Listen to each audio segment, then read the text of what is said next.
लग जाए झपका पवन का, लग जाए काया धूल हो जासी।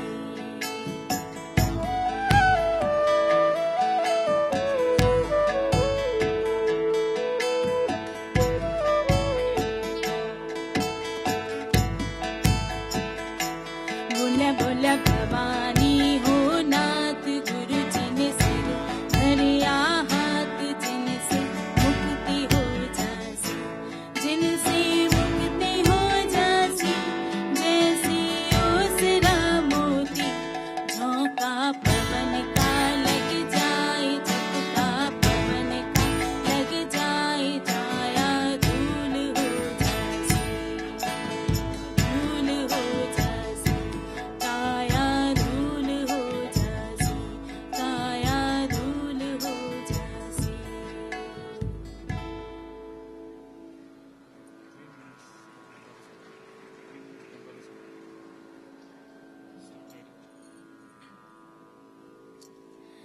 কিছু দিন মনে মনে, কিছুদিন মনে মনে, ঘরের কোণে স্বামীর পীর রাখ গোপনে। কিছুদিন মনে মনে,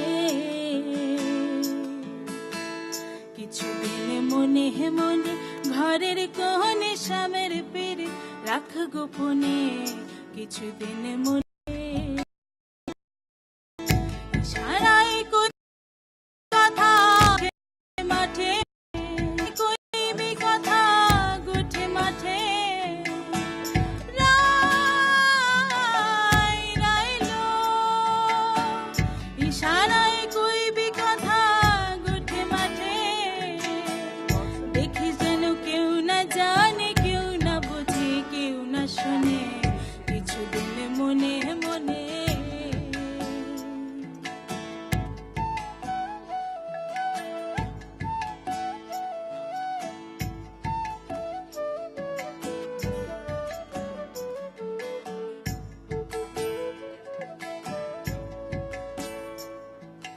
শ্যামকে যখন পড়বে মনে, চাইবি কালো মেঘের পানে। আরে শ্যামকে যখন পড়বে মনে, চাইবি কালো মেঘের পানে। রাই রাইলো শ্যামকে যখন পড়বে মনে, চাইবি কালো মেঘের পানে। আর রান্নাশালে কাঁদবি বসে, রান্নাশালে কাঁদবি বসে, ভিজে কাঠ দিয়ে উনুনে। কিছুদিন মনে মনে, কিছুদিন মনে মনে, ঘরের কোণে শ্যামের পীড়িতে রাখ গোপনে। কিছুদিন মনে মনে,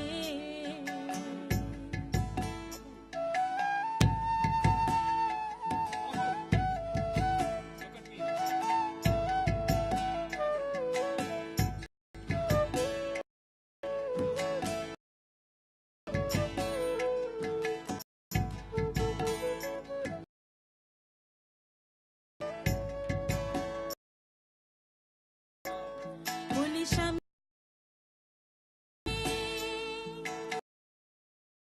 মায়ের বসন ভিজে, বলি শ্যাম সায়রে যাবি, মায়ের বসনে সায়রে সাঁতার দিয়ে আসবি ফিরে, সায়রে সাঁতার দিয়ে আসবি ফিরে। বলি গায়ের বসন ভিজবে কেনে। কিছুদিন মনে মনে, কিছুদিন মনে মনে, ঘরের কোণে শ্যামের পীড়িতে রাখ গোপনে। কিছুদিন মনে মনে, কিছুদিন মনে মনে, কিছুদিন মনে মনে।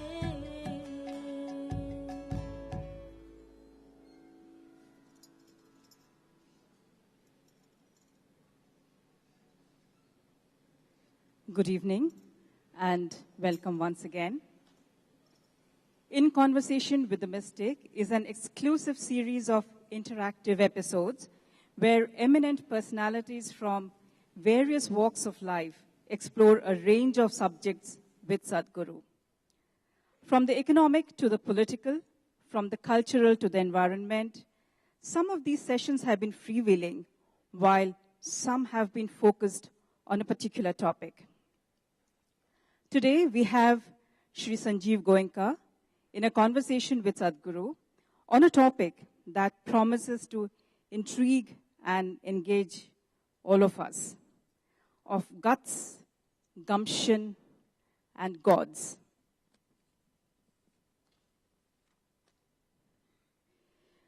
We begin this evening with the launch of a recent book by Sadhguru called A Taste of Well-Being.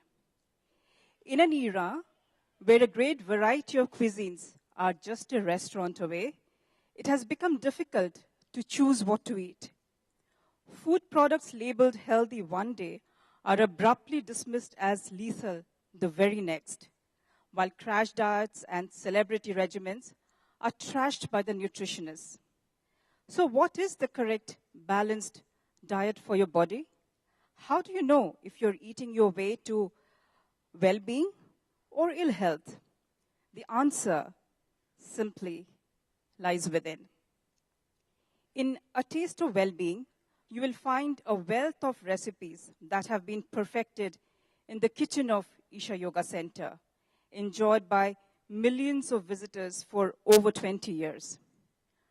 Ranging from refreshing juices and salads to complete meals of grains, cereals, and curries, to tasty desserts for those with a sweet tooth, the positive pranic adaptations of each dish are a treasure for those who have always hoped healthy eating could also be tasty.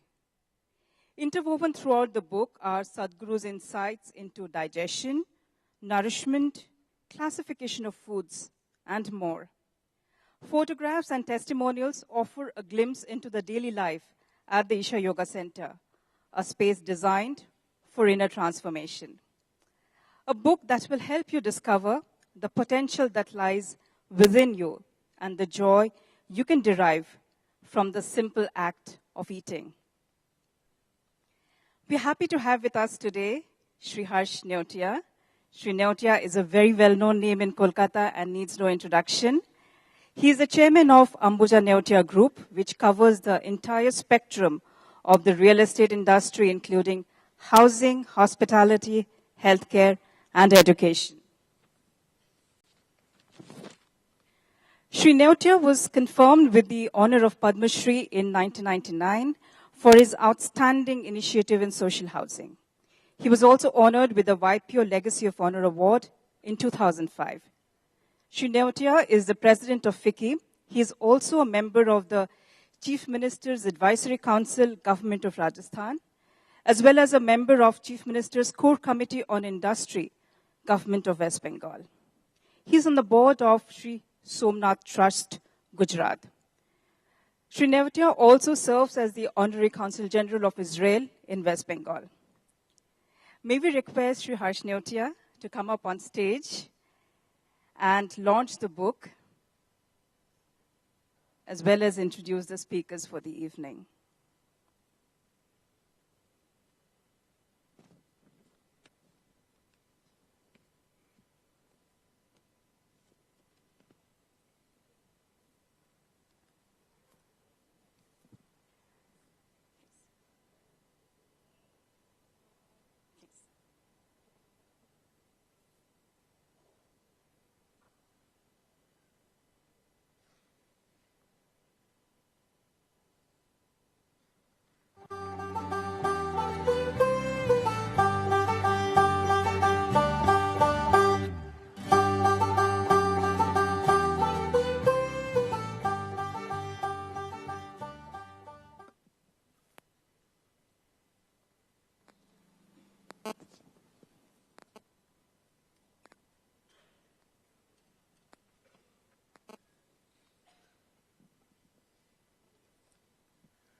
Respected Sadhguru, Sanjiv, ladies and gentlemen, it is indeed a great honor and privilege for me to stand here to introduce a childhood friend and a guru who came into my life several years ago, and since then life has been very different. You will taste a little bit of that nectar later this evening. Let me begin by welcoming Sanjiv Goenka. Imagine one day of your life without the spell of Sanjiv. Well, it's all darkness. He is the source of light in our lives and in our drawing rooms. As you all know, he leads and heads CESC. But he is more than a businessman, a keen patron of the arts, and an admirer of sports. Talking about sports, it is a no-brainer that I was never much on the sports field. You can look at it. And interestingly, neither was my good friend Sanjiv.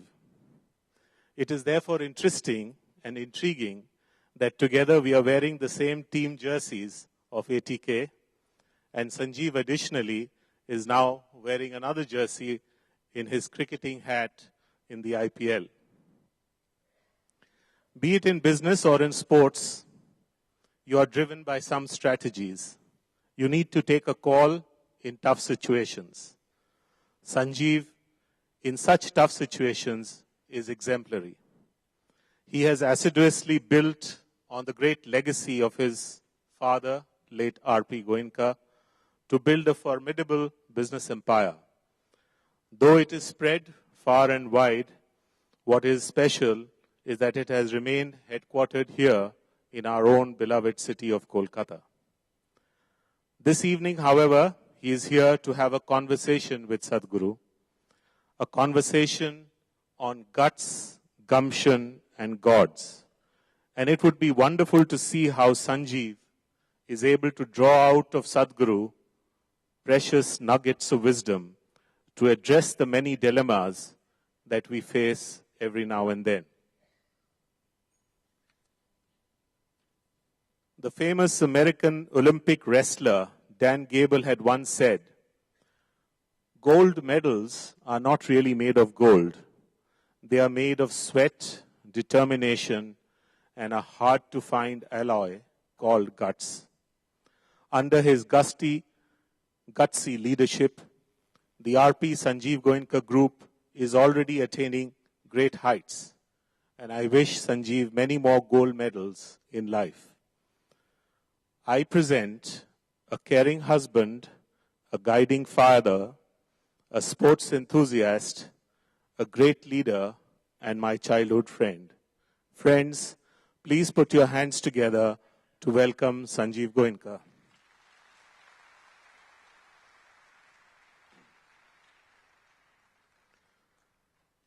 And now, to introduce the one and only Sadhguru.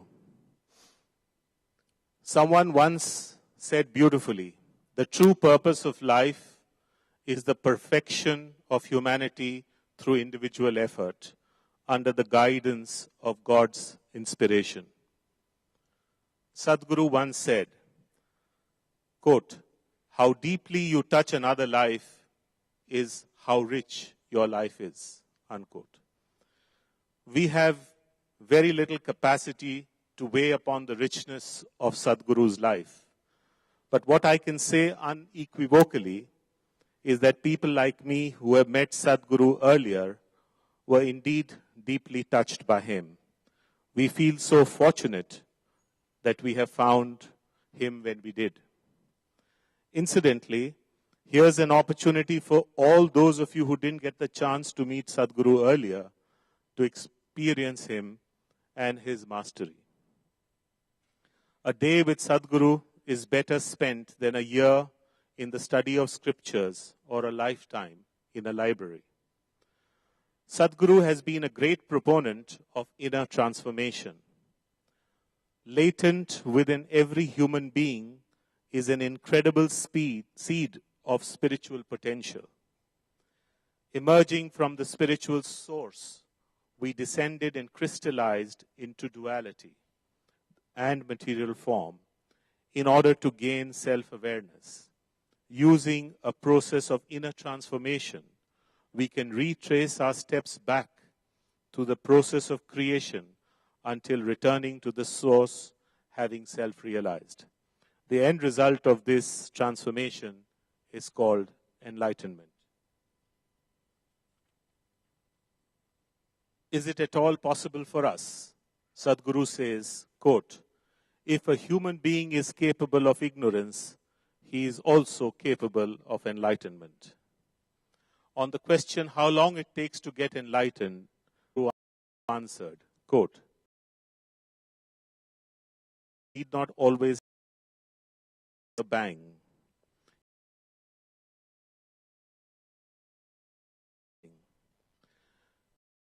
In the garden, the flower quietly is undeniably there." Unquote.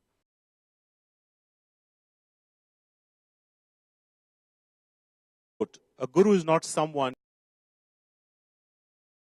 teacher,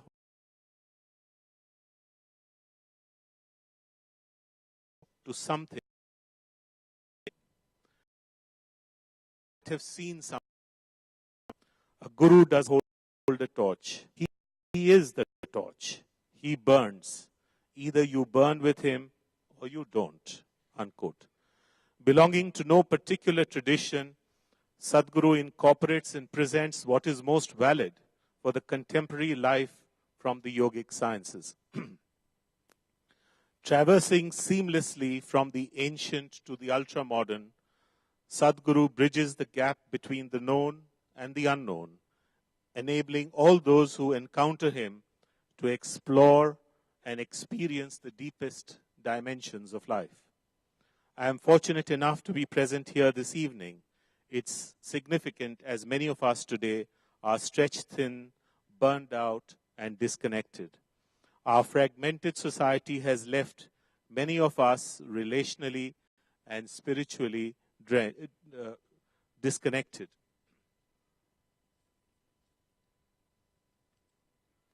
We are all waiting, therefore, to listen to Sadhguru, who can help us produce better results and live a happy and fulfilled life.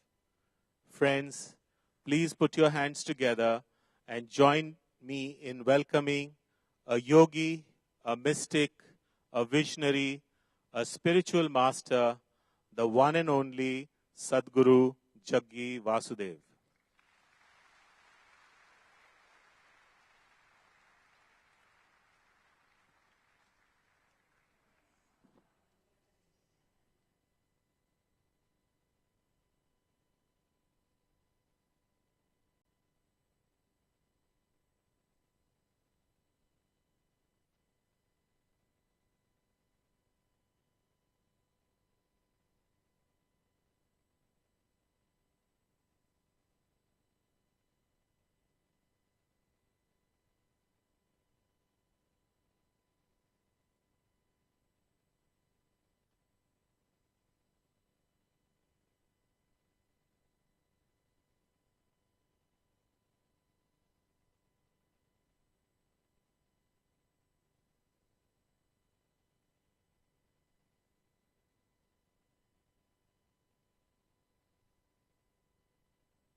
Jananam sukadham maranam karunam milanam maduram smaranam karunam kalavasyadeha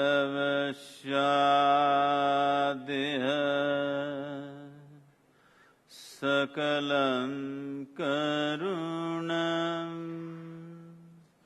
samayadipate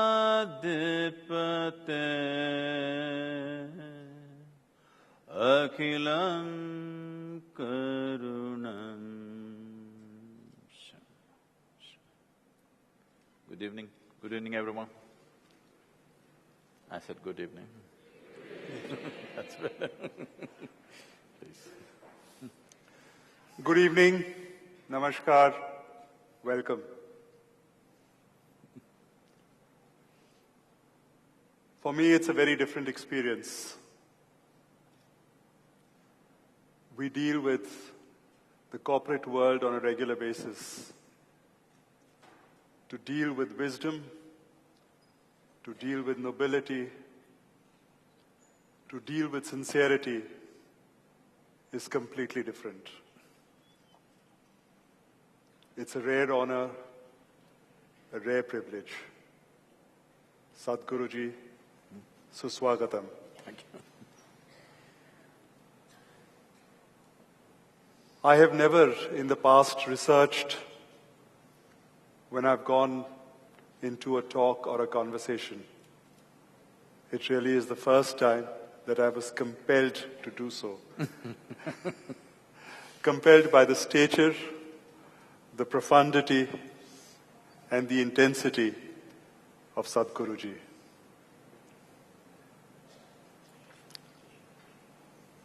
And then I did something that I haven't done in a few years. I actually made notes just so that I don't make any mistakes. You can't make a mistake asking questions.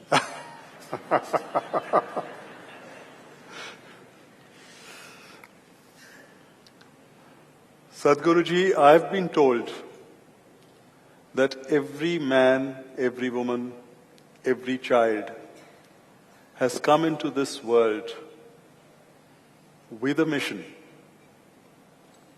And until that mission is complete, he keeps taking rebirth.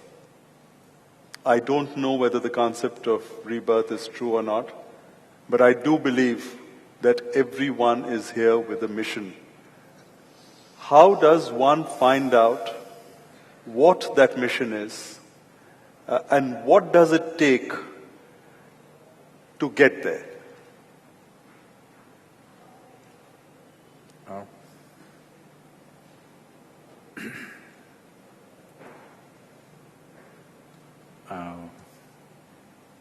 What I say may not be very pleasant.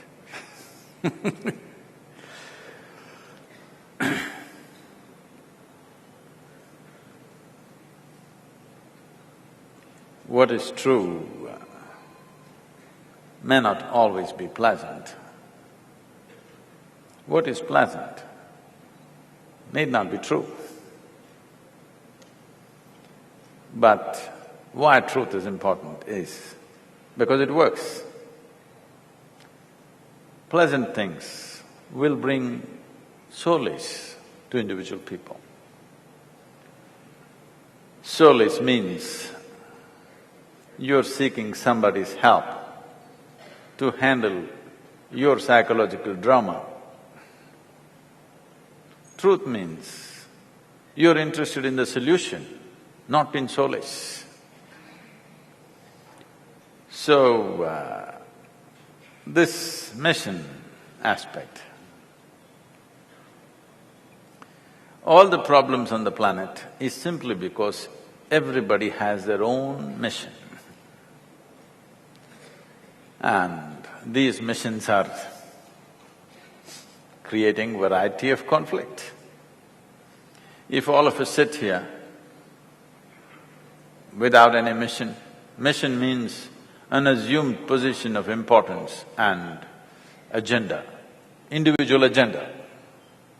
If all of us can sit here without any individual agenda, if our hearts beat just as life, not as a man, not as a woman, not as this party or this religion or that religion, simply as life, all of us will be able to see very clearly what is it that is most essential right now in the world, both for the individual and for the larger world. Because every one of us have taken up these assumed missionary positions.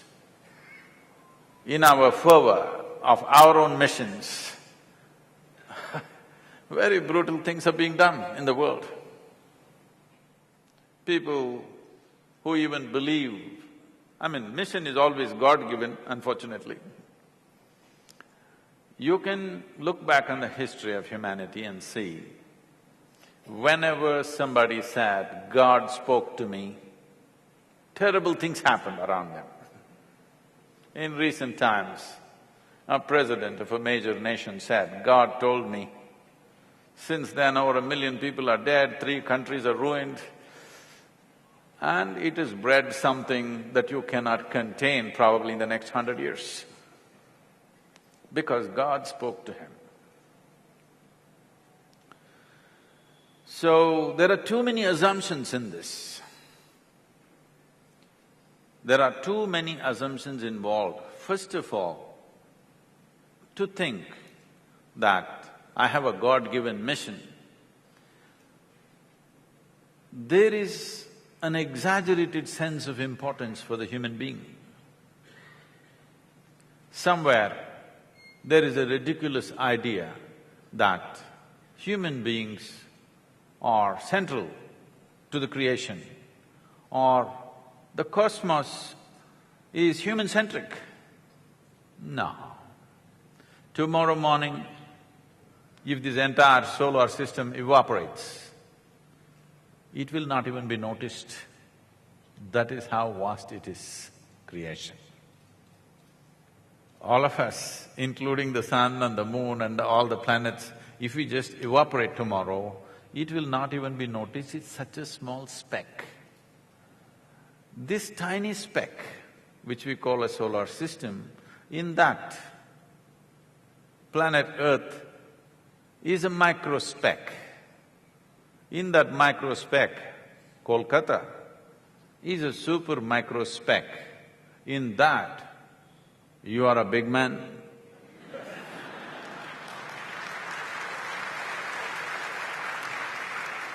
And now everybody has their own God-given missions.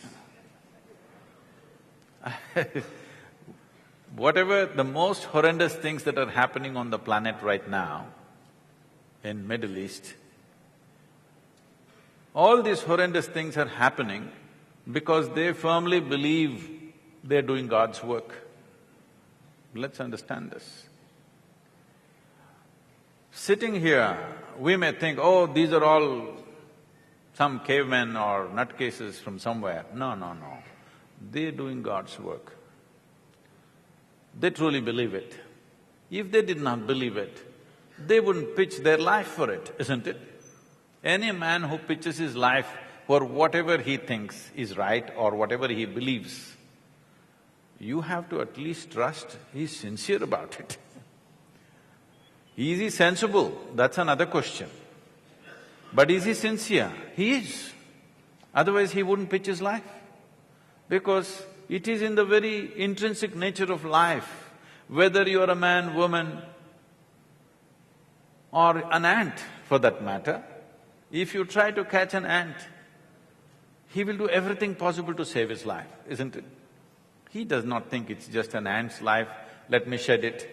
No, no, no, it's very valuable for him. This is the intrinsic nature of life, that every life values itself for what it is. Now, because most human beings have done nothing about experiencing the intrinsic value of life, right now I would say most human beings are not life, They're a bundle of thoughts, emotions, ideas, opinions and prejudices. Because they have become this, now they're coming up with another idea, they have a God-given mission. There is no mission. Life is a phenomena beyond missions. It is bigger than any silly mission we can think about. It is more profound, more organic and more phenomenal than anything human mind can ever think about. Our missions, local missions we can have. Right now you can have a mission. I don't want a single home in Kolkata without electricity. This is your local mission, it's fine. But this is not a God-given mission, this is a sensible mission that you come to because so many people are living in darkness. That's fine. Everybody can come up with missions like this out of your sense. But the moment you have a God-given mission, you're a danger to the world. Yes.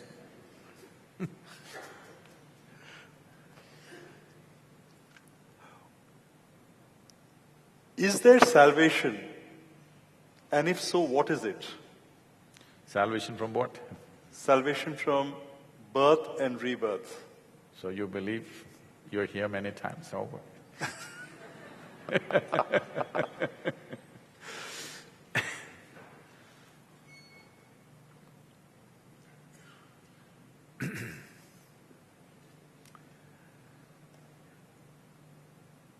See, if you want to know something, if you want to know anything, genuinely, if you want to know something, hello, the people in the upper regions, are you with us? Oh, good.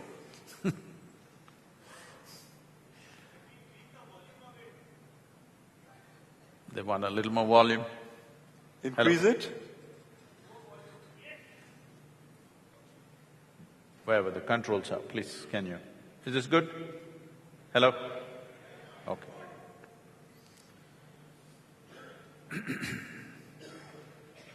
See, if we are in pursuit of truth, the most important thing is we don't assume anything. You become a genuine seeker only when you realize, I do not know. Those who do not realize the immensity of I do not know, they will believe something. The moment you believe something, you get identified with it.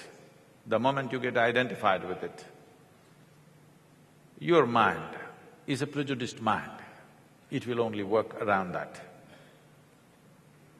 Why is it so difficult for human beings to say, I don't know? The fact of the matter is you don't know where the hell you came from, where you're going, what is the nature of your existence, you don't know, isn't it? Why can't we say, I don't know? Is it okay? Hello? Is it all right? What I know, what I do not know, I do not know, is it okay?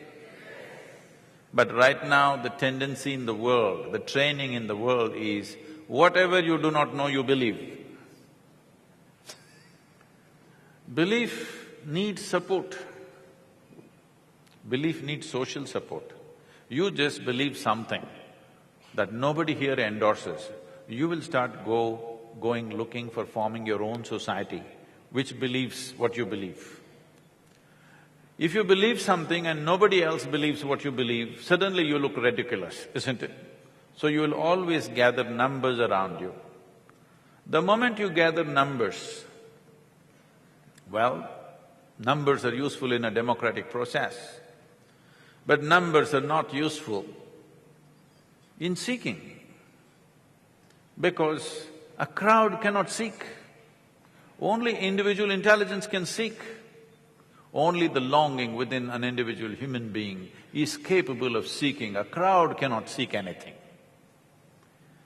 So in many ways, when you get identified with a particular belief system, you have become a crowd. You are no more an individual. If you ask anybody, they will say, okay, for example, reincarnation, they'll say reincarnation. If I say this is all rubbish, they'll say, but Gita says this. So, you have an authority which said it. Because Krishna said it, it must be true. In future somebody will say, Sadhguru said it. It doesn't matter who said it. The question is, do you want authority to be the truth or do you want the truth to be the authority? If you want the truth to be the authority in your life, because that's the only thing that works, then we must come to this much. We must realize the immensity of I do not know. I do not know is the basis of all knowing. When you truly realize I do not know, wanting to know, longing to know, seeking to know, and the possibility of knowing becomes a living reality. Otherwise, you believe one thing, I believe one thing, I'll form one party, you'll form another party. We will pretend we are brothers. When it comes, we'll hack each other. Yes. I mean, I don't have to say this, you're seeing enough examples right through history, right? We will say we are all brothers, we are wonderful like this, we respect your belief, I respect my belief, but when it really comes to the crunch, we will hack each other. Not once, thousands of times we've been doing the same thing, won't we ever learn? So, what you're asking is not about reincarnation, or in a way, you're asking what happens beyond death. Some things you know best only by experience.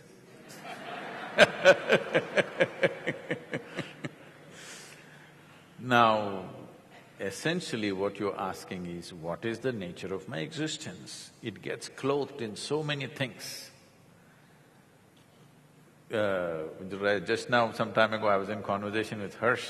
He burst car tires, he took me to Middle East, made me cross Pakistan border, many things.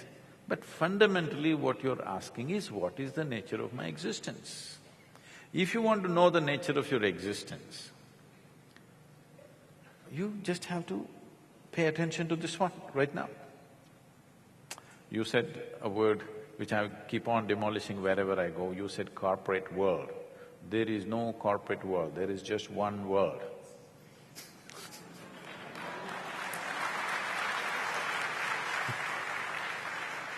So, the moment you belong to one world, I belong to another world, intergalactic fight will happen.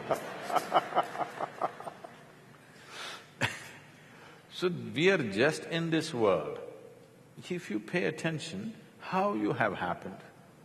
Right now, when you and me sit here, well, I have my physical presence, you have your physical presence, and everybody else has their physical boundaries.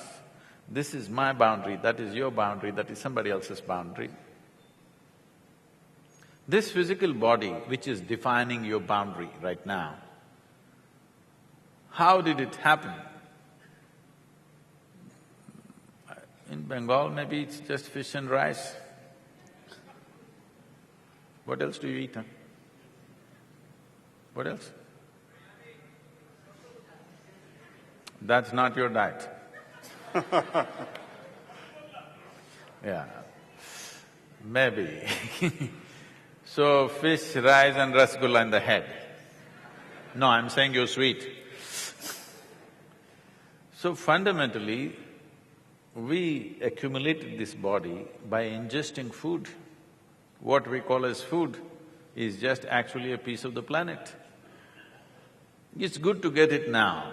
If you experience this now, if this becomes a living reality, you understand this is just a piece of the planet. Little bit of topsoil I picked up and I'm walking around. Well, you can carry your topsoil in style or in a clumsy manner, it's up to you. But it is just topsoil.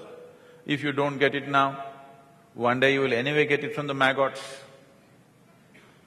Yes. One day when they bury you or burn you, anyway you will get it, isn't it? So what you accumulate, whatever you accumulate, can be yours at the most for now, but cannot be you, isn't it?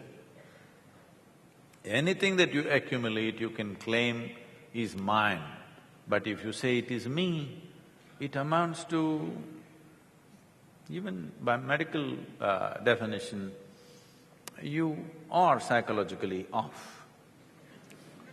Yes, that's what it means. Suppose I say I am this furniture, people know I've lost it. This is happening every day. Food appears in your plate, you say, this is my food, you eat it and immediately you say, this is me.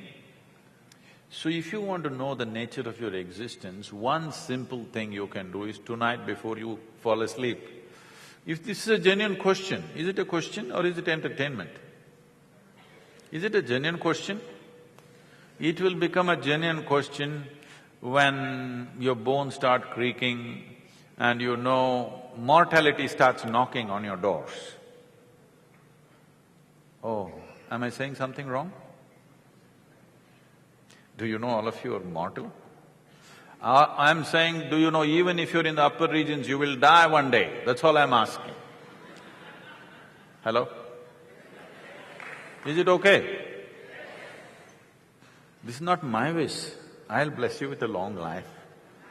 But with or without me, you'll anyway die. Lot of people believe other people die. No, you and me will die. You and me will die. Not today, we don't want it today, but when it's time, we will die. So everything that you have accumulated will become meaningless on that day.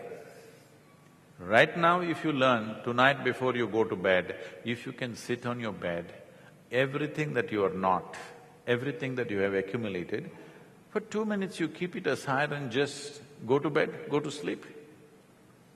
If you sleep with this much awareness every day, one day you may wake up enlightened. Yes? You will know the nature of your existence.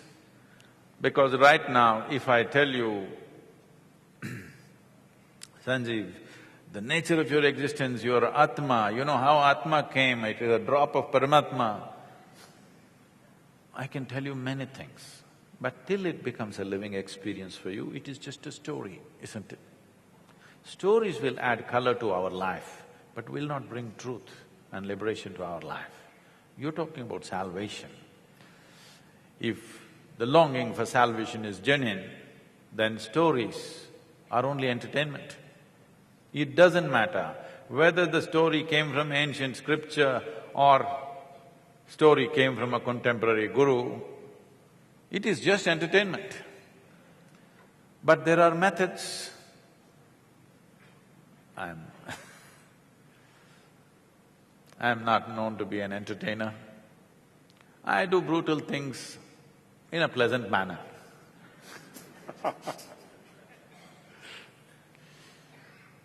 Very brutal things, but in a pleasant manner.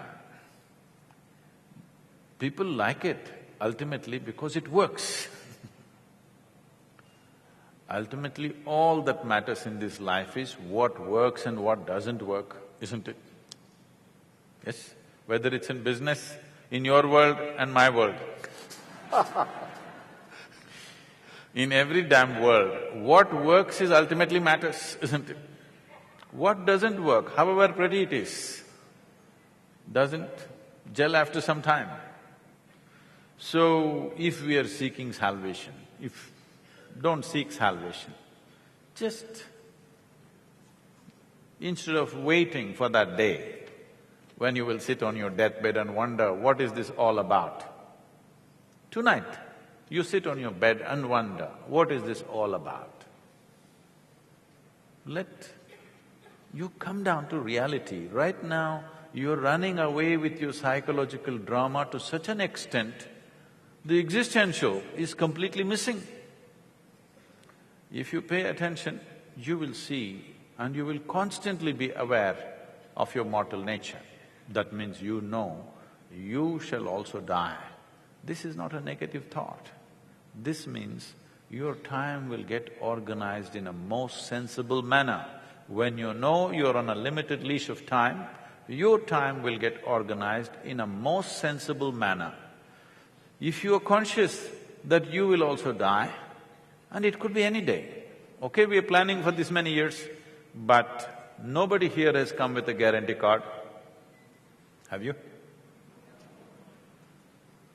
So it could be today. If you're conscious of this, do you have time to do anything that doesn't truly matter to you?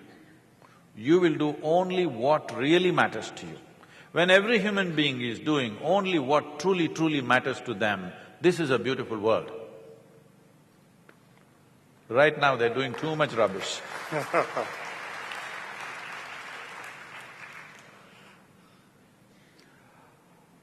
Being a very deep cricket enthusiast and now somewhat involved with the sport, I see with admiration the rise of Virat Kohli.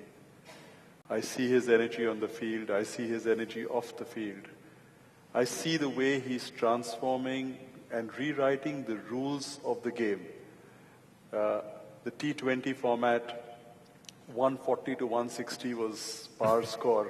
He's redefined it. Now 190 is subpar. 250. 250, 240.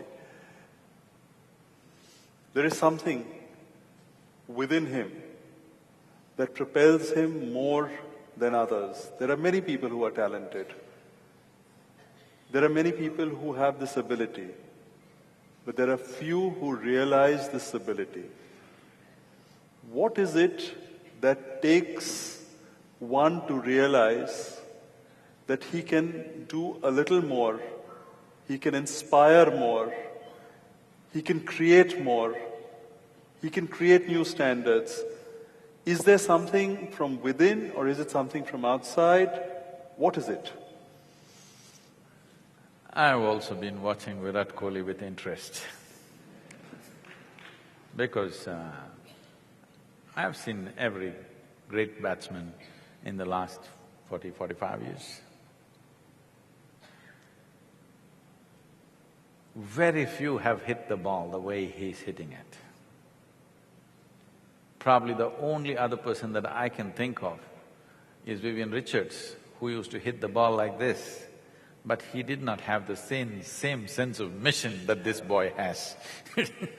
He just played for fun and, an island, Caribbean culture, and he kind of didn't take it so seriously or did not go at it with a certain zeal with which this boy is going.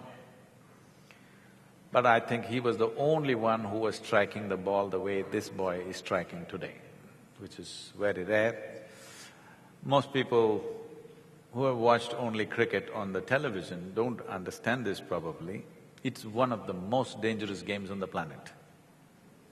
A hard ball is coming at you over 130, 140 kilometers per hour, and this is the only sport where the ball is pitched and it swings this way, that way, which gives you a fraction of a second to make your decision how to handle that ball. It's a very dangerous game. You must… there are bowling machines, they may be there in Calcutta, yes? The bowling machines are there. Young man, I'm telling you, don't try 140 kilometers. At 80 or 90 kilometers, just set the bowling machine at 90 kilometers and stand there and see how the ball comes at you. It's crazy, okay? So every ball is different, the way it's coming at you, so it needs to be handled. Everybody who's there, we must understand, is very good. They may look clumsy, they may get out for zero, but they're very good with what they're doing. But somebody stands out like this. This reminds me of… there was a motorcycle rider whose name was Kenny Roberts, who won the world championships 5 times in a row. People couldn't believe it because you have to win 16 races across the country to get to the championship. All the machines are prepared by the top companies and the talent is at the highest level. But winning 5 in a row was considered unprecedented and impossible. So they asked him, how do you do this? So he said, I go out of control with control. I understand that very well.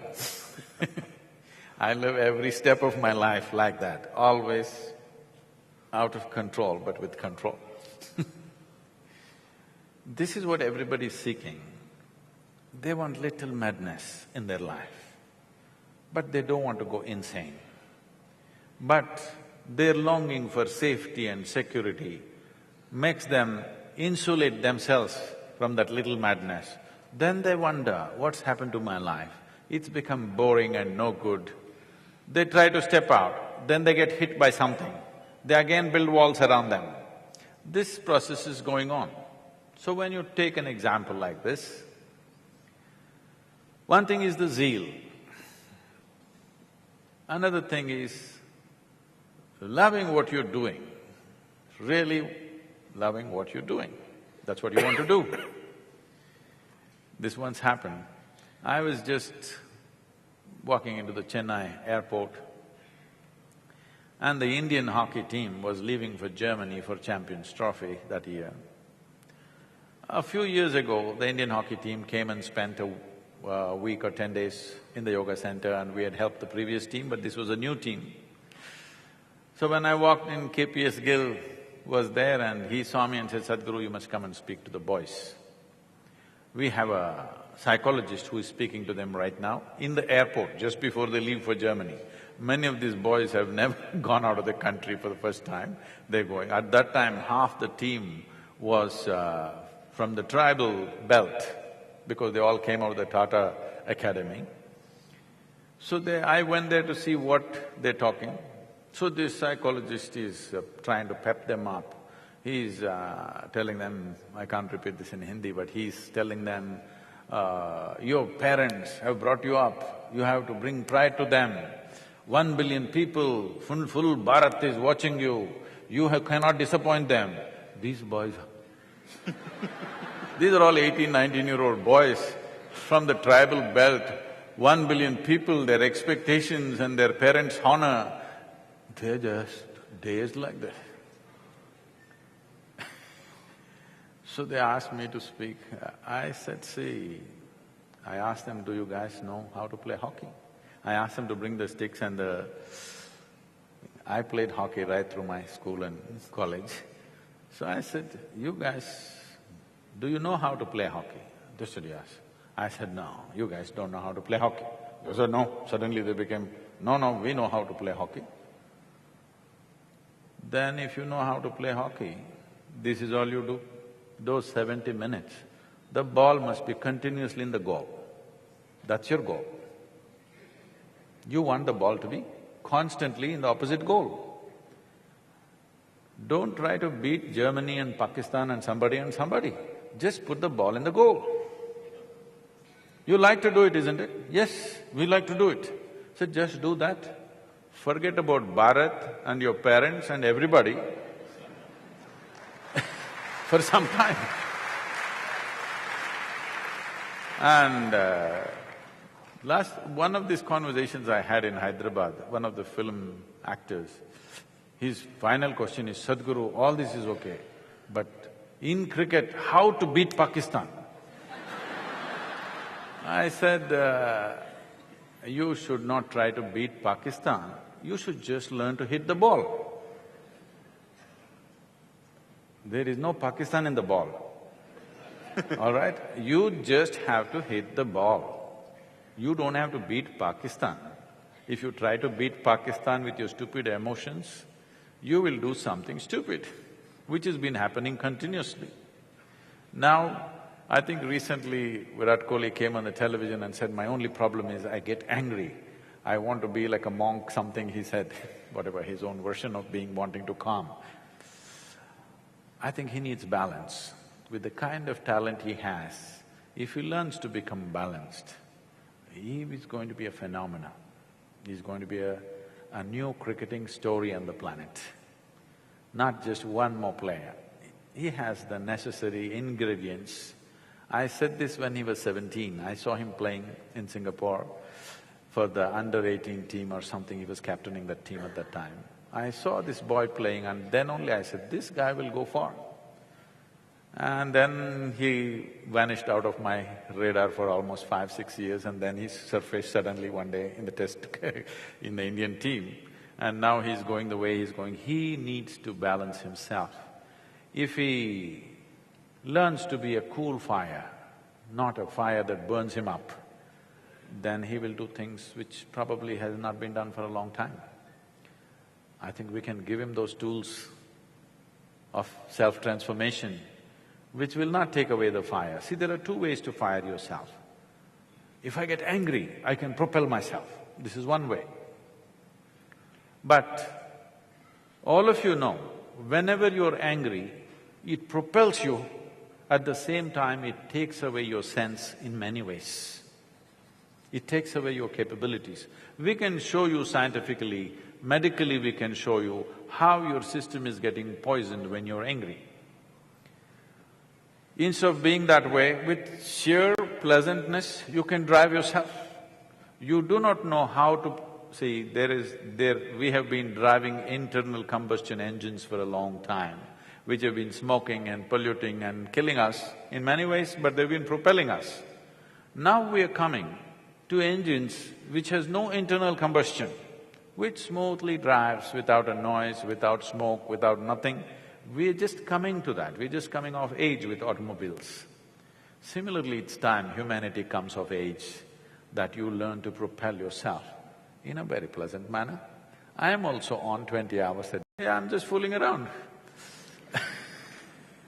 Why do you need anger and this and that? If out of sense you can drive yourself, it is not necessary you have to drive yourself with anger or hatred. Yes, those things give you energy in a certain way, but they take away your competence in many levels. This boy needs tools for self-transformation. I think we should deliver that to him. I would like to do that to him because he is a phenomena in waiting. He is. If already not made, I mean, he can be a much bigger phenomena, but he's already a phenomena, See, not in the one making. season phenomena will be forgotten. Forgotten. He needs to become a… Yes. In cricket, you deal with lots of celebrities, lots of kids who over a period of time become celebrities and develop huge egos. And when you see the game from within, you see how large the egos are. And to the outside, the ego doesn't overtake the interests of the team, but sometimes it does.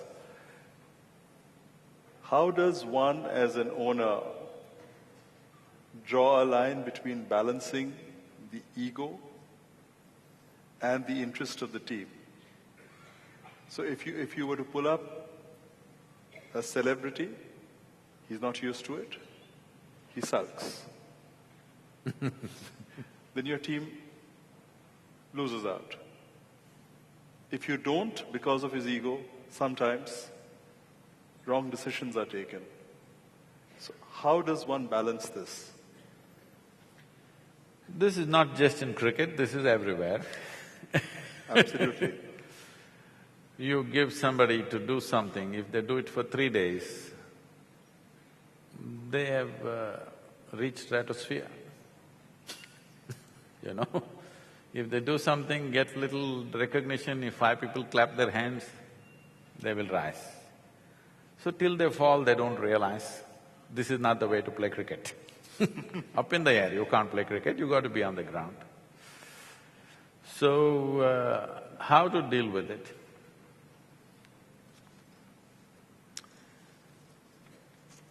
There are many ways, but the best way is not that we don't deal with it. When I say we don't deal with it, they need tools for self-transformation. What has happened with them is just this. They are still driving themselves because of the euphoria of the crowds, what is written in the newspaper, what other people are saying about you. Or in other words, you have not found anything about yourself. You are a product of other people's opinion. Everybody is saying you're great and you start believing you're great. No. You don't have to believe anything. If you're good at something, you just have to keep on seeing how to enhance that. This is the problem with people, they think they become ambitious. Ambition means you're tweaking your desire. Instead of tweaking your competence, you're tweaking your desire, which is just the wrong way to do life. You don't need to be ambitious. You don't need to think, I have to score 100 runs. You don't need to think, I have to become a champion. You just have to hit the ball that's coming at you right now. That's all you need to do. For this, you of course need training, that's a different aspect. Without that, you wouldn't have come here. You just need the necessary alertness and presence of mind to do what you have to do at that moment. Instead of that, they become stars. Your reputation will not play. It's only with your competence which plays. Your reputation cannot play.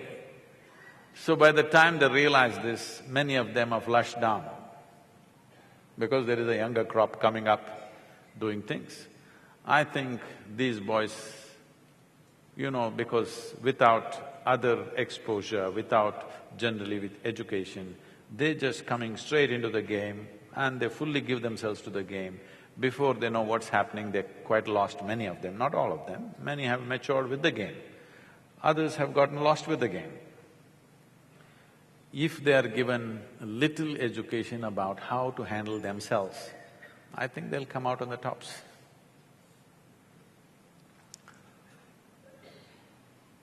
Greed.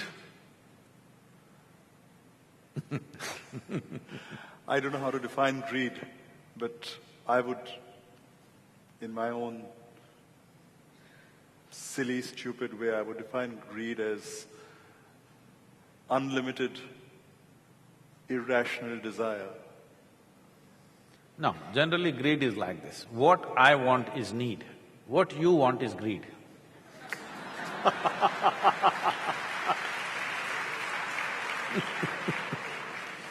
Generally, that's how it is defined.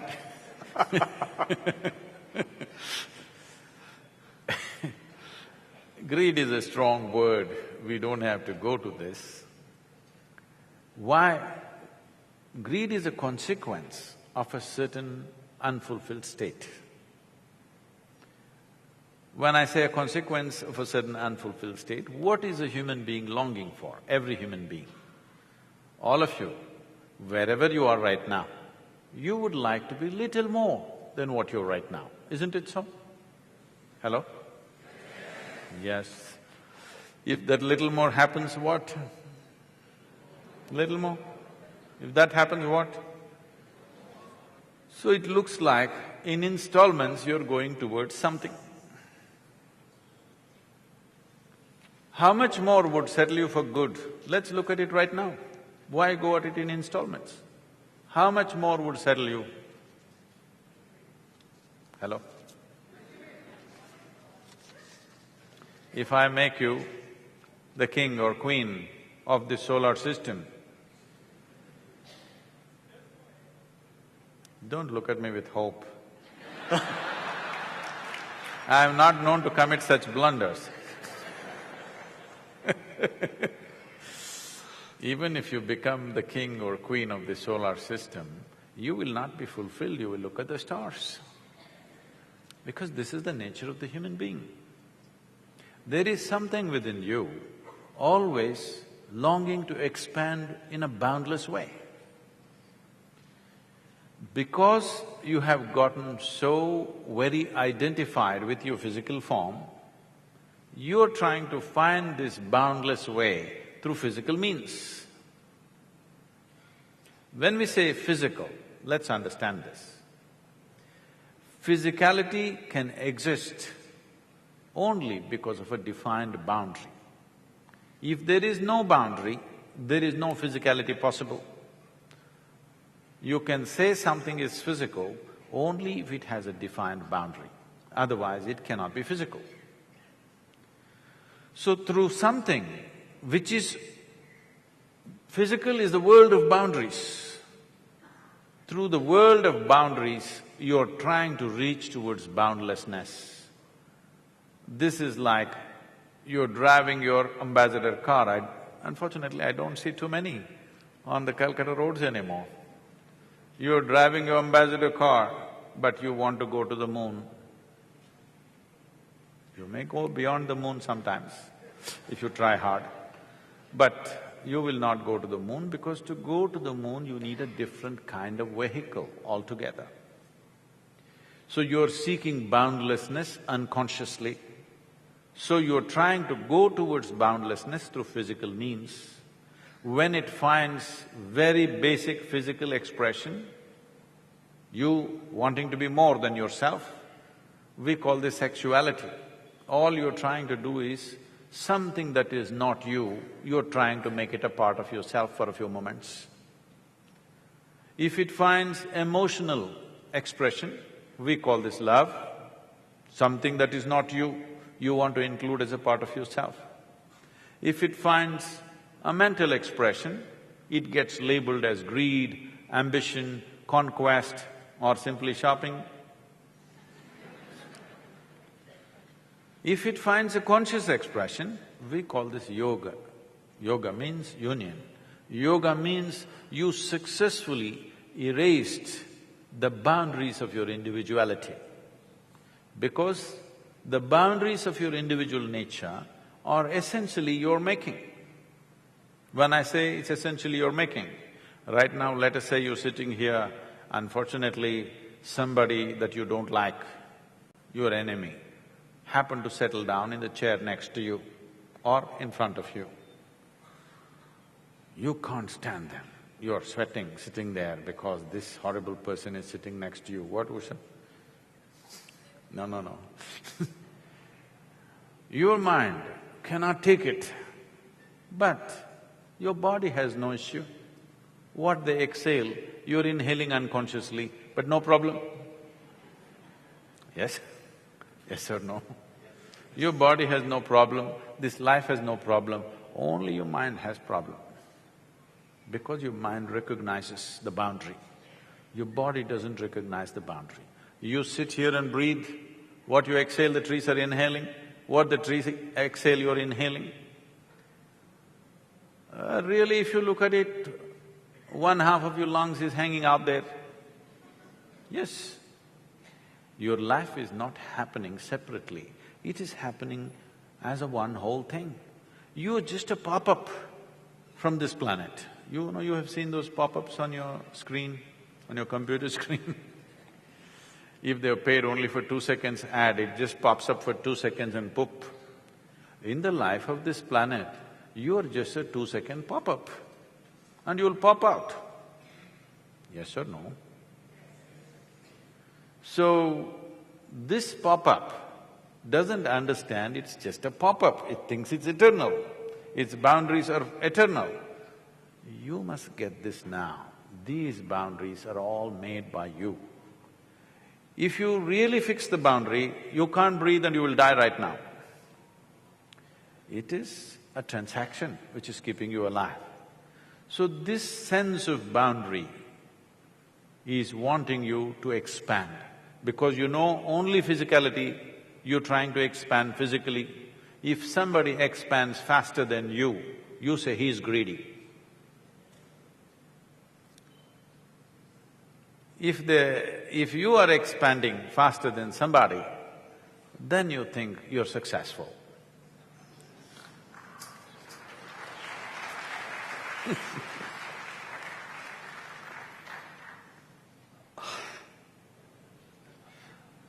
What stimulates or motivates a leader?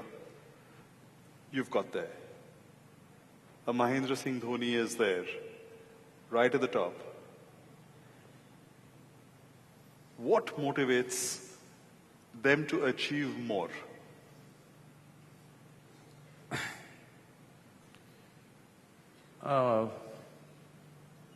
You're essentially asking what drives them. Yes. If they're driven by something, they shouldn't be leading anything, in my opinion.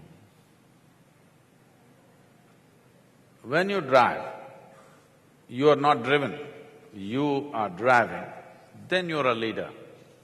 If you're driven by something, then you're also a slave, but you have a bunch of slaves behind you. Whether your ambition drives you, or your God-given mission drives you, or your greed drives you, or whatever drives you, if something is driving you, in my opinion, I wouldn't call that person a leader. Nothing drives you. I'm made like this, I really have no need for action. If I close my eyes and sit here, I can sit here till I fall dead. Really, I can simply sit. I have simply no need for action. But all the time on. People think I have a mission. There is no mission.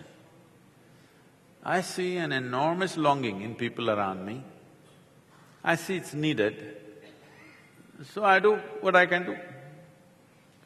People call this all kinds of things, oh, Sadhguru is 20 hours a day, 7 days, how can he do this? He must be having God talking to him every day. No. This is just this. If you just pay attention to this, every human being is capable of knowing this. The very body that you carry, you created from inside. There is an intelligence here, there is a competence here which is capable of transforming a piece of bread into a complex machine called human mechanism. This is the most complex piece of technology on the planet. You agree with me? Those of you who are engrossed with your phones, I'm asking you. This is the most complex piece of technology.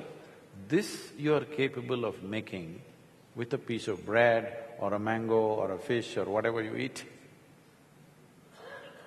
Now, if you can tap into this intelligence, even if a drop of this intelligence which can make bread into body came into conscious access, suddenly life would become magical. This is what every human being has to do, because the highest form of intelligence is right here, not here, it's right across. Right now we're mistaking intellect for intelligence. Intellect is like a knife, it cuts through a few things, it helps you with survival, but it doesn't show you the nature of life. It doesn't give you access to life. In fact, it chops up everything. If you apply your intellect too much to anything and everything gets chopped up. It's a good instrument for dissection when you want to know something. So, today our science has entirely become dissection. This works okay when you're doing some material stuff, but now you want to know your mother very well, so you dissect her. No, please, this is not the way, okay? This is not the way. You must keep your instrument of dissection aside and see how to embrace and include somebody. Only then you know them. By dissection, you may see their liver, kidney, spleen, but you won't know that piece of life in any context, isn't it? So the problem is just this, that we think a leader means he must be boom, boom, slogan shouting, fired up. No, I think leadership has to mature into a place. A leader must be someone who has transcended his own needs.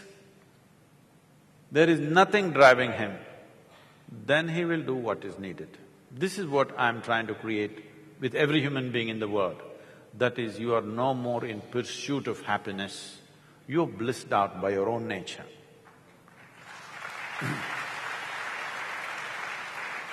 When you're not in pursuit of happiness, you are no more a vested interest in the world. You will do what is needed. But when you are in pursuit of happiness, if I do this, I will find happiness. If I do that, I will get fulfillment, or if I get this, I will get fulfillment. When you're in such a state, knowingly or unknowingly, you are a vested interest.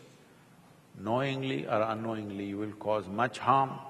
People may not realize that right now.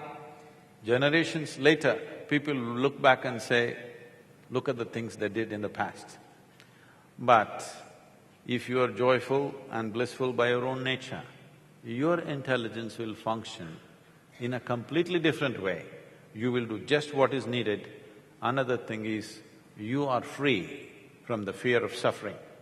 Only and only when you are free of fear of suffering will you stride, full stride in your life. Otherwise, every step is a half a step. What will happen, what will happen, what will happen?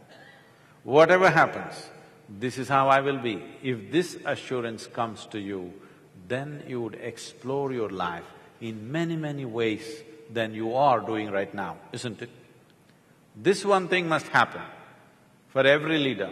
This is the reason why last 20 years we've been focusing on the leadership in the world, political, business, bureaucratic leadership, all kinds. This is about 12, 13 years ago, someone, very prominent person came to the yoga center and they went through the inner engineering program and they said, Sadhguru, this is fantastic, but what about the nation? So I told them, see, I have a clear-cut plan. I have listed out 2,000 people. I'm not talking about prime ministers, chief ministers, because they come and go. You know, the life of a democratic leader may be 5 years or 10 years at the most, some may last a little longer. But generally that's all it is. But there are another set of leaders, business leaders, bureaucratic leaders, social leaders, who are there for a solid 25, 30-year span. In many ways, these are the people who ultimately are the legs for any political leadership. They are the people who actually deliver the goods. So I said, see, I have a list of 2,000 people. You get me these 2,000 people in the next 4 years, you will see in the next 8 to 10 years, you will see a significant transformation in the country. We've been going at it nearly 14, 15 years, I think now. I think we have touched about 42 to 43% of this leadership. And they're making a quiet difference. I'm here with you for the same purpose. But Sadhguru, tell me one thing. One of my closest friends' wives had a very bad back problem. And now she is doing yoga and it seems she will be able to avoid surgery and she will get cured, hopefully, by yoga. How do we take this science, which energizes the body, to the youth of the country? The youth of any nation has some level of volatility and some level of confusion. But right now, the youth in India, in many ways are at crossroads. They do not know culturally whether they want to fall this way or that way. Usha has successfully, straddled the two worlds. Look at her, how she looks, but she's a rock singer, okay. So, others are all struggling how to, they don't know whether to get totally westernized or stay Indian. Somebody says Bharat, somebody says India, it's a confusion for the youth. The youth means it is humanity in the making. And terrible things have been happening in the country.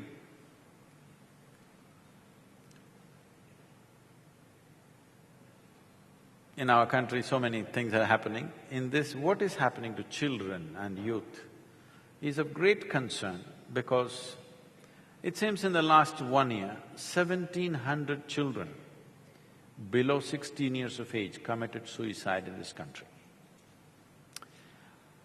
When children start committing suicide, we need to understand we are doing something fundamentally wrong, something very fundamentally wrong. When children below 16 years of age commit suicide in such numbers, we need to understand with grave concern that fundamentals are not being handled properly. I heard this number about 4 months ago.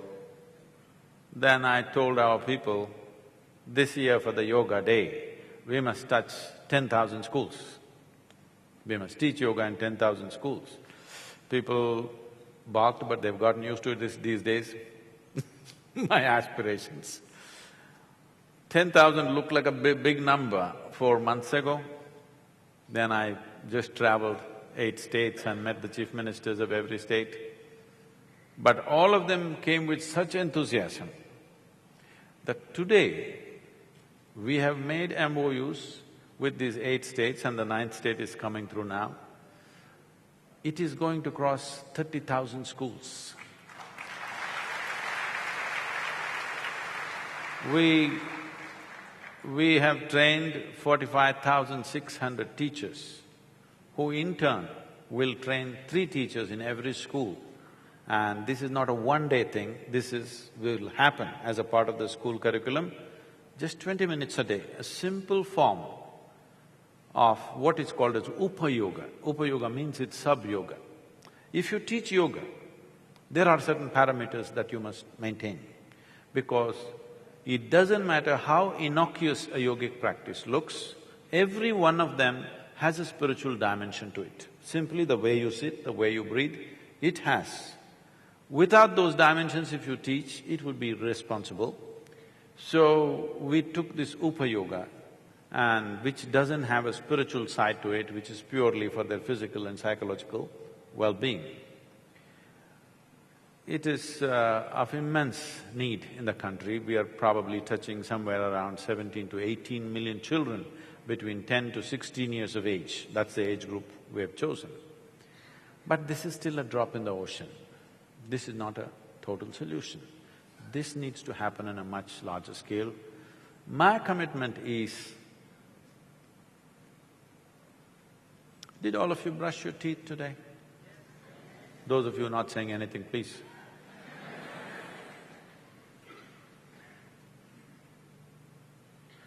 You brushed your teeth today because the tools for keeping your dental hygiene are with you. Suppose it was in the hands of the government or with an organization, the toothbrush is in my hands. You have to come every day and I will brush you. I'm sure many of you would miss it because the queue, you know. Now everybody has the tools of their dental hygiene.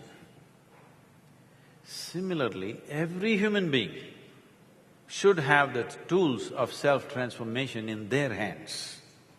It should not be in the hands of a guru or an organization or some other kind of edifice that has been built. Every human being must have access to this. With this intent, we're doing many things. Fortunately, I consider myself, I was speaking somewhere and I said, Sadhguru, who is the greatest guru in the world? I said, of course me. So Mike Tyson's posture, this is me, I'm the greatest guru. They said, what's happened to Sadhguru? I said, see, when a Krishna came, however graceful and fantastic he was, if he spoke, the gentle being that he was, if he spoke, maybe 50 people heard him. Those behind did not hear. When a Gautama, the Buddha came, he was little more, He didn't have the same aesthetic problems as Krishna. He was more committed towards his mission. So maybe he spoke little loudly, 100 people heard. Today we have come to a world where we can sit here and talk to 1 billion people if you want at once. So when this kind of situation has come, a time has come where everybody should have access to it. It should not be limited to organizations, gurus, scriptures, this, that. Every human being, as they know how to keep their mouth clean, they must know how to keep themselves clean. The necessary tools must be made available. Our commitment is just to offer the tools. No philosophies, no belief systems, no ideologies, no forming of one more new religion. But every human being should have the tools and they must know how to use it. Today it is possible. Never before this was possible, today it is possible.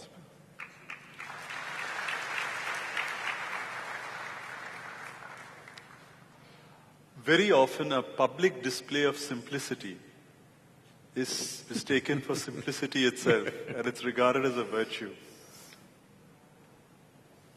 How does one actually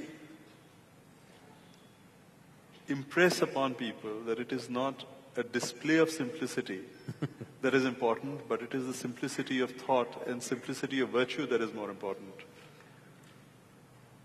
I would appreciate simplicity of thought.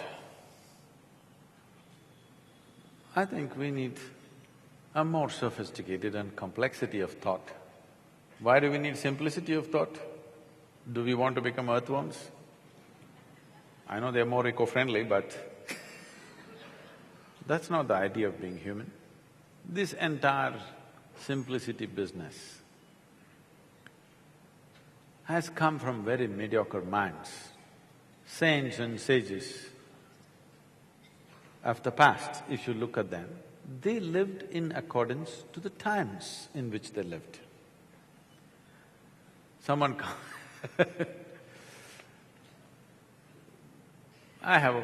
whatever I do it with a certain involvement and passion. So I drive in a certain way. So one journalist comes to me and asks, yogis always walked across this country. You are driving by yourself, what kind of a yogi are you? I said, you idiot. 1,000 years ago, not just yogis, everybody was walking only. Not just yogis, everybody was walking. So he was also walking. Now if I walk and go, you will say, see what a fool he is. If I drive, you'll see he's driving. Will I become more spiritual if I have a chauffeur-driven car? So right now there is this thing that spirituality is some kind of a disability. Because if you say I'm spiritual, first thing they will ask you is, what are the things you cannot do? They will not ask you, what are the things you can do? So, I took it upon myself to confuse the hell out of people. Nobody can figure what I am. I am many things at the same time. I have driven in competitive racing, I'm a licensed rotary wing pilot, I'm a licensed diver, I'm many things. Because spirituality is empowerment, it is not a disability. The reason why most people have rejected spirituality is because some people projected the idea, if you dress badly, if you eat badly and if you live badly, you must be spiritual. This has to change. This has to change. Everybody needs to understand what you eat, what you wear, where you live is a question of your requirement and your aesthetic. How you are within yourself is your spirituality. Instead of fixing the interiority, you're fixing the paraphernalia, you're fixing your clothing. So, if you just wear a small piece of cloth around your loins, you will not become spiritual. If that is the way you like it, you want to keep your life that simple, it's up to you. But unfortunately, people are impressed by this. No, this should go. This has to go. So I think in many ways, in a very controversial way, I have set up an example for this, that Donna Karen and me wanted to come out with I design clothes. Everything that I wear is designed by me, and I also design for a few other people. So I said, she looked at my clothes and said, Sadhguru, you're the best dressed man in the world. I said, no. She said, yes, really, I've never seen anybody with your sense of color and texture and stuff. We must design clothes together. I said, okay, I'll give 1 week. 1 week, let's design something. But she said, I don't know how to design men's clothes. I said, what's the problem? I will design women's clothes. There is more options and more creativity there. Well, I didn't get the time to do it, but hope I'll do it someday. So, this idea of simplicity has destroyed many things.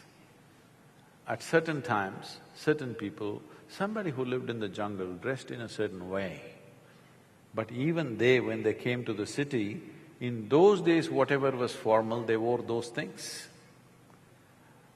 People's idea of spirituality or yogis and saints, I think these are yogis who've fallen out of the calendar images. okay?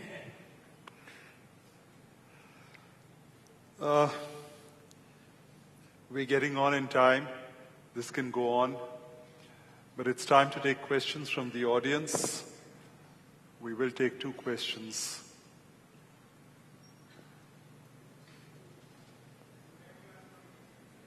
Please take the microphone. Well, if you raise your hand, the microphone will come to you.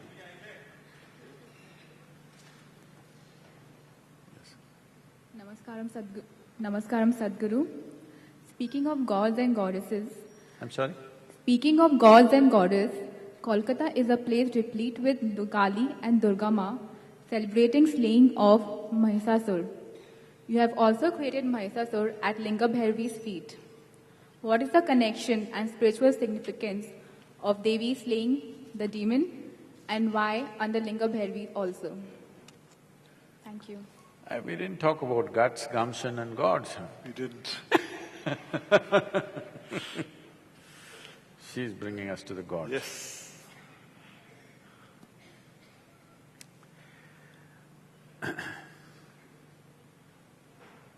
I want you to mentally gear yourself up for this.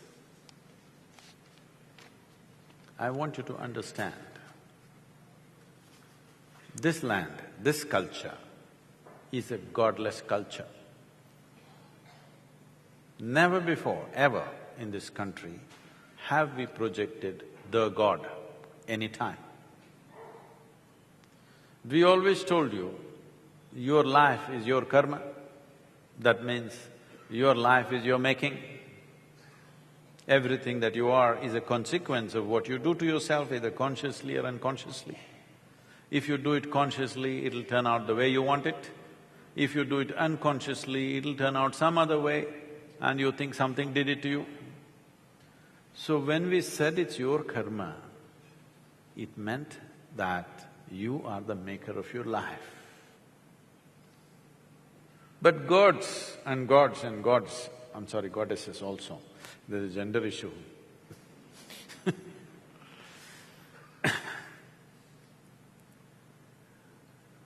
We say that there are 33 million gods and goddesses. This 33 million happened when our population was 33 million. Since then, we've gotten a little shy of creating gods because people from outside came without understanding the science and technology of God-making. They said, you are, multiple gods you're worshipping, that's not how it is, we know there's only one God.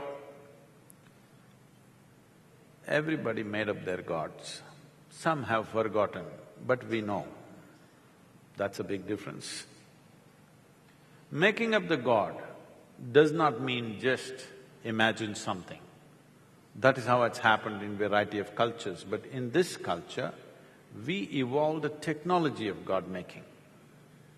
When I say technology of God-making, I don't know if this word is alive in Bengal, but in the south, the deity is also referred to as a yantra. Is that there? No? Yes or no? Yantra. Is the deity also referred to as a yantra? Well, in North India for sure. It is? It is. Okay, in south it's very much alive. You must understand, the word yantra means a machine or a form that works for you. Why do we create machines?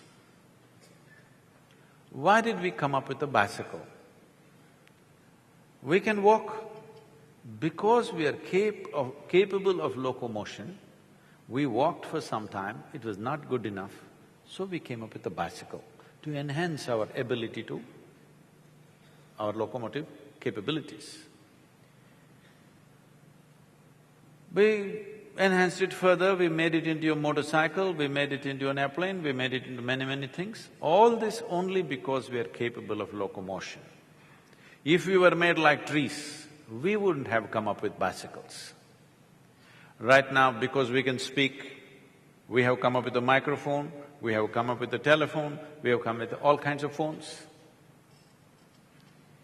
Because we can see, we came up with a microscope, a telescope and many kinds of scopes. Every machine that we have created is only enhancement of the faculty that we already have. We did not come up with any machine which does something different from us. It only does the same thing in a better way. We can see till there. We have a telescope and we can see very far. We can speak here, but you wouldn't hear. So we have a microphone. Now we are speaking to the entire hall. So everything, every machine is only an enhancement of our existing faculties. Similarly, as we have created machines, we created subjective machines. This is what we called as the deities or the murtis, or today being referred to as gods in English language. These are machines which could do, we ourselves cannot, where deities or murtis are, which have made them into right now circulating around the world because of this, what, the man who knew infinity, whatever, Ramanujam you heard of. Ramanujam just poured out mathematics, unlearnt, simply poured out. People asked him, where does this come from? He says, my goddess, she just drops, she just bleeds mathematics. The things that he wrote in early 20th century are still being figured today. And in 2010, they realized some of the formulas that he built are actually describing the black holes. In early 20th century, there was no concept of black hole, but he created a mathematical backbone for black holes which he did not know about, nor did anybody know about. He said, my goddess just pours mathematics for me. So like this, these are subjective tools with which you can open up a certain window into existence. I am a living example. Unlettered, happy being illiterate. The only qualification I have is, with great care, I remained uneducated. Yes. No. You think education is a difficult thing. No. Remaining uneducated takes a lot more.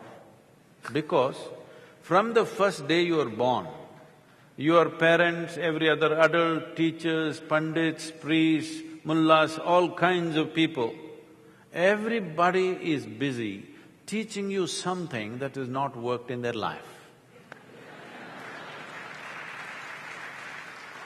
Yes. If somebody gives you any advice, first look at their face. Are they really more joyful than you? Why I'm saying this is, if something has worked for somebody, it should have made him into a really exuberant life, isn't it? Suppose somebody comes and gives you, your neighbor comes and says, I have a special manure for your mango tree. You must look at his mango tree, how many fruits? Yes or no? Before you apply that manure to your mango tree, you must see in his mango tree how many fruits are there. If his mango tree is laden with fruit, unlike yours, then yes, you must take his manure. Otherwise you should not.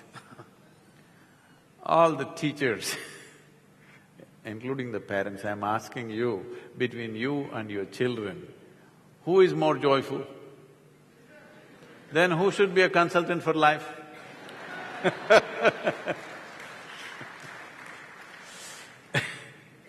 So, these are tools. When I refer to, whenever I refer to Dhyana Linga as a tool, people get very upset, Sadhguru, it's more than our life, don't call it a tool, it's such a mundane, crude word. Then I tell them, you do one thing, you come to the yoga center, I'll give you plumbing job, no tools. You can use your hands, your teeth, whatever you want. 3 days, work without spanners, winch, this, that, nothing. Everything will be bleeding. On the third day, I will give you a spanner. Will you worship the spanner or no? You do not know the power of the tool. As human beings, we are who we are only because of our ability to create and use tools, isn't it? Otherwise, a colony of ants would dominate us, believe me. We know how to use tools, that is what sets us apart. So we built subjective tools, which today are getting referred to as gods. We appropriately call them as yantras, because these are machines which work for us. So for this, we had a certain way to operate a certain machine.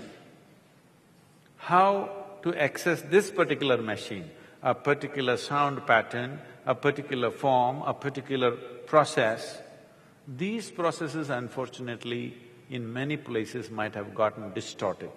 But if a deity is alive, if you know how to use it, it can do incredible things for you. This is not belief system, this is not religion, this is technology. Technology of another kind.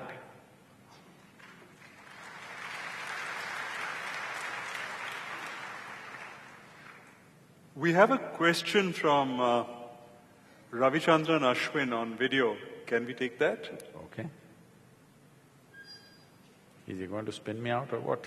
Hello, Sadhguru. I'm basically a very ambitious person in life. Anything that I want to do, I think I should excel in it. And hence what happens is I get into a lot of conflicts in terms of other people. I generally try and shun people out of my life as much as possible. When I seek excellence, there are always these obstacles that come in between. But what I want to understand is the disturbance that this creates as a process. It puts in our mind, heart. So I would like to handle it much better. And if there is a way that we can sort this disturbance out, I would like to know how. If you want to excel in something, as I earlier said, you think excellence also is your ambition. Ambition means you're tweaking your desire. Desire need not be tweaked, your competence need to be tweaked. Tweaking the competence, nobody can come in the way because you're doing something with yourself.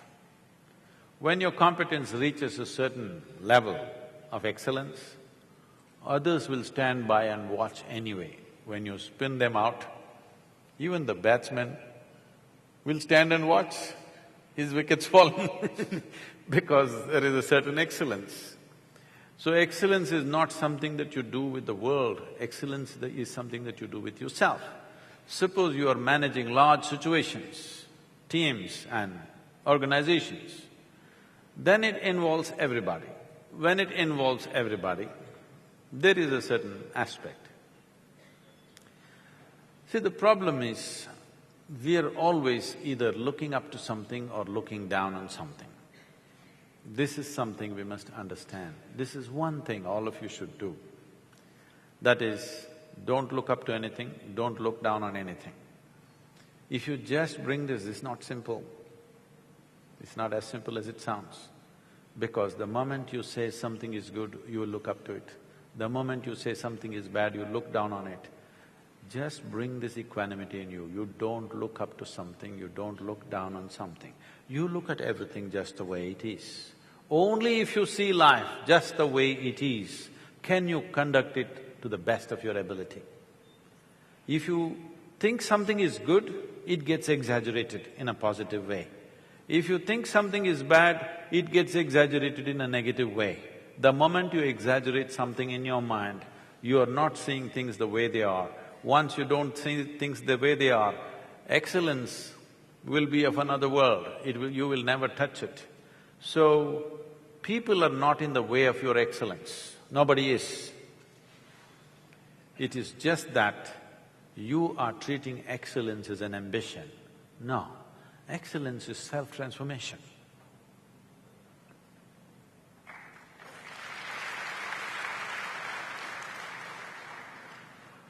There is a question from the Rising Pune Super Giants cricket team page. This is a fixed question. It's not a fixed question, but All it's right. it's a pre-set question. All right. What's the question? I think it's... Oh, they're coming on the video. It's coming.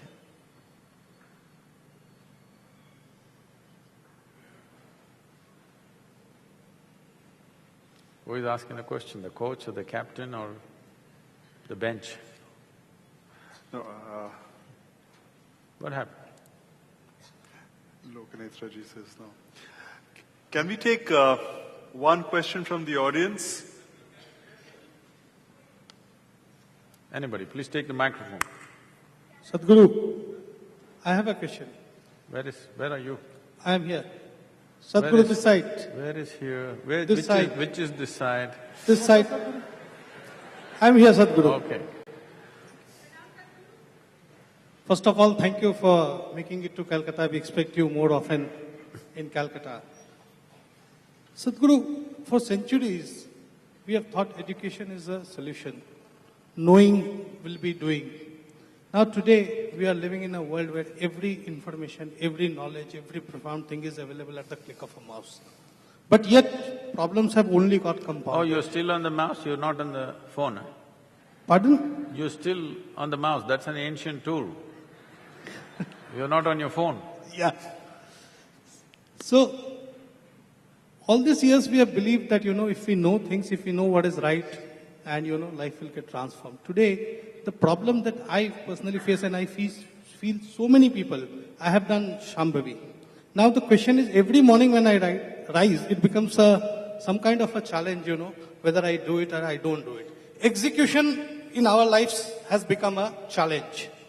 So what is even, say you are touching the 30,000 schools and the children, what will ensure that what the tools or whatever tools of transformation they learn, that gets followed up in their life? How does the execution part gets taken care of?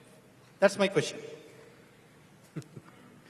Now with the children, school children, we are not teaching it to the children, we are teaching it to the teachers. And it is going to… It's the 5 days. We are trying to involve the parents. If that happens, it'll happen at home also. About you, every day struggling whether to do Shambhavi or not, I want you to understand, I invested my life and my time and my energy to make this happen for you. And now if you're not doing it, you're not just wasting your life, you're trying to waste my life. I take that very seriously. And that's not a good karma for you. So tomorrow morning, the thing is just this. If those first 6 months we told you that you set it up, this discipline, if you had done it, by now, Shambhavi would be a process that will bliss you out every morning. If something becomes a very sweet experience, nobody has to tell you to do it. It is only initially, till you realize the nature of what it is, you need some force. So that's why we asked you to take a commitment. I'm sure you didn't keep it up. But now that you asked this question now,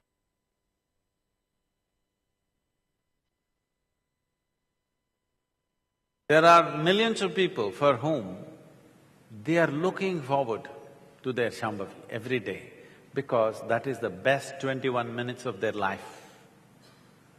It should become like that. If something becomes beautiful, then nobody has to tell you, you must do it. Anyway you will do it. It will become lot more than anything that you have known if you give yourself to it. There are millions of people, if they close their eyes in the morning, tears of ecstasy are coming. Do they need to determine themselves they must do it? They'll anyway do it.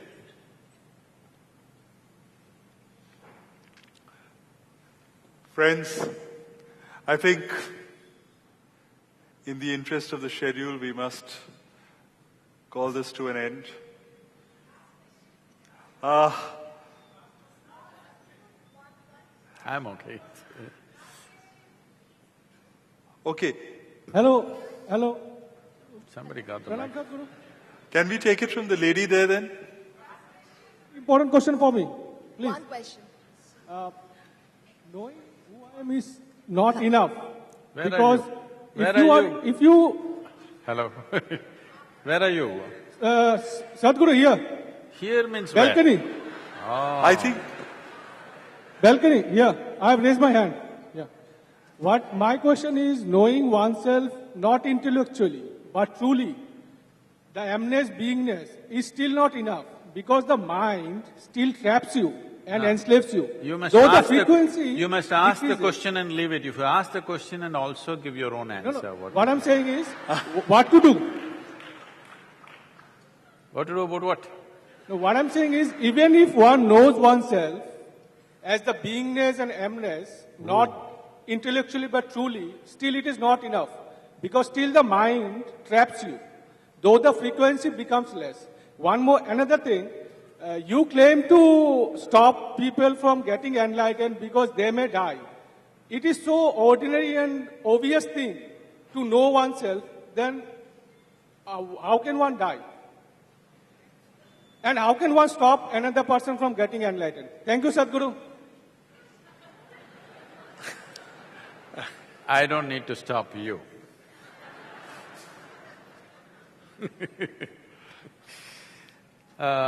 Most people are doing a good job with themselves. I don't have to stop them. It's only a few you must understand this. The problem is, too many books are printed telling you all these things, beingness and thisness and thatness. Too much jargon. Nothing happens like this. You must understand this. If in some way, any one aspect, if something is happening which is genuine, because your mind can deceive you in a million different ways. If something genuine is happening, at least one aspect of your physicality you will transcend. That is the test for you. Tonight, just like that, without drinking a mug of coffee or tea, just like that, simply, without doing anything, no party, no nothing, just sit up and see if you can just stay awake, just like that, the entire night. I'm saying, if something has happened within you, at least one aspect of your physicality would be transcended.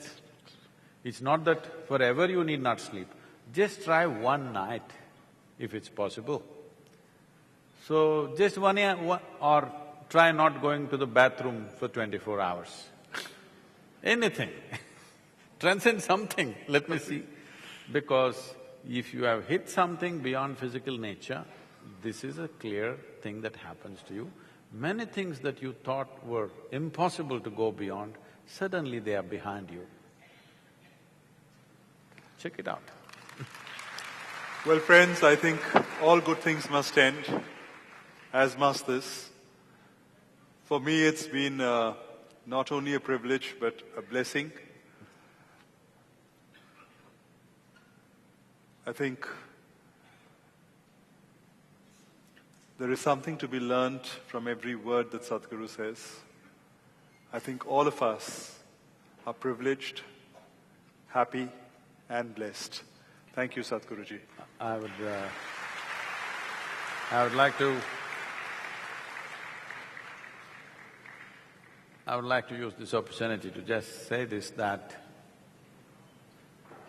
it is wonderful and truly heartening to see that across the world today, the business leadership is beginning to look at the inner dimension. Not entirely yet, but they're beginning to, all over. Every business school is interested. They're trying to hire me as their professors, as a professor for a week, 10 days in a year, which I'm not able to do. But every top business school wants a spiritual element, which is a very good sign, because what spiritual process means is just this. When your identification shifts beyond your physicality, when your experience of life transcends physicality, it is spiritual. Spiritual, it's the most malign word I know. Spirituality doesn't mean looking up, looking down, it's about turning inward. You have touched something which is beyond physicality. The significance of this is just this. If you touch something beyond physical nature, that means you've touched something which is boundless in nature. You have left the world of boundaries behind you, that's what it means. Those who are enabled in terms of leadership, either political, bureaucratic, business, whatever, in whichever form, if you are in some state of leadership, one thing that needs to happen is you must evolve yourself beyond the world of boundaries. If you live in the world of boundaries and get hugely empowered, you're bound to create some kind of a conflict which is destructive in nature. Particularly the business leadership today, because there was a time when the religious leadership on the planet was the most influential leadership, but then the military machines in the world built up, then the military leaders became the most influential leaders. But in the last 100 years, the democratically elected leaders have become most powerful. But a time is coming in the next 15 to 25 years, you will see the economic or the business leaders will rule the world in many ways. But the business leaders unfortunately have a tag around their neck saying that they are vested interests, they are here just to make money.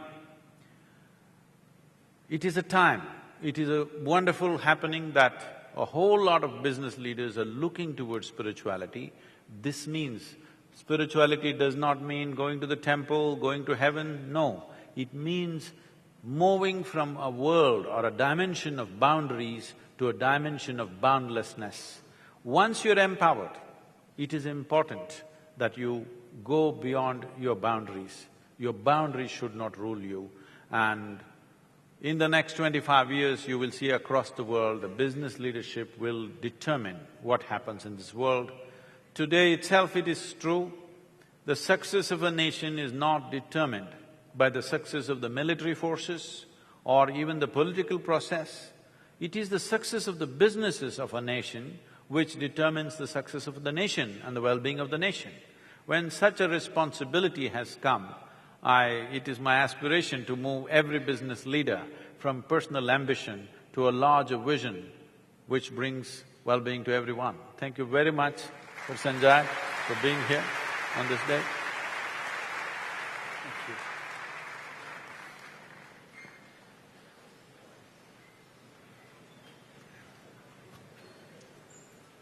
Thank you.